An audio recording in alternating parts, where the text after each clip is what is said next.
Okay, so product parts are found under e-commerce, product. Each product contains parts.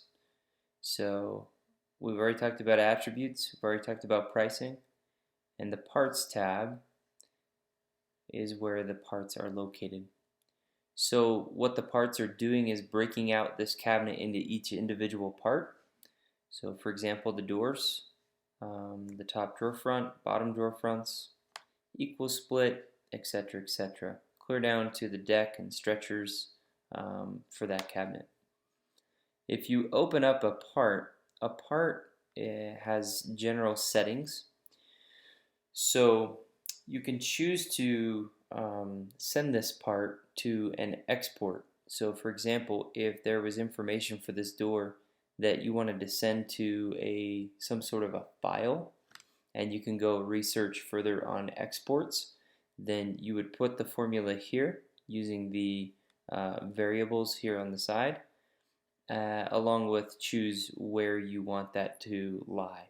Examples of that would be maybe a cabinet vision ORD, a mosaic, a cut right file, or some sort of a saw.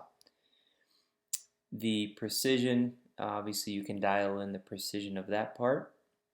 The second thing is an output page. So output pages are basically your shop cut sheets. I can show you an example on an order. As an order came in, this shop cut sheet was automatically built, and the fronts tab is here, and it includes the quantity, width, and height. So it summarizes the part data for the door of that part.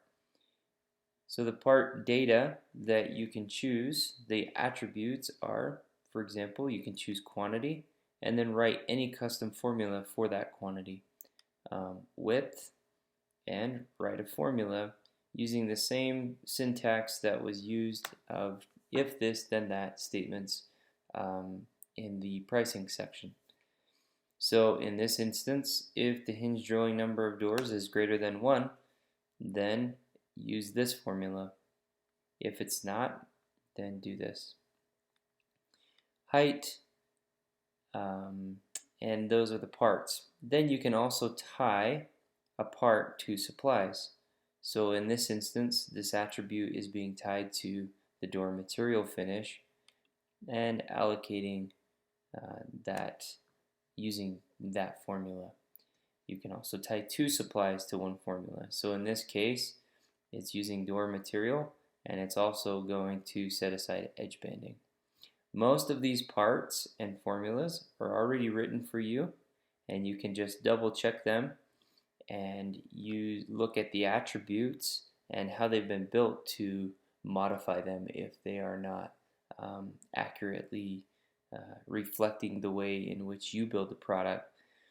Something to make note is, for example, this is a base one drawer, one rollout. This product could very easily be cloned, and you could modify the parts. So in this instance, if it was a base one drawer, two rollout, you would simply clone the product, come down here, modify your quantity to 2, and everything else would be intact. So you can see that it would be pretty easy to manipulate parts, rename the product, and have something new in your catalog.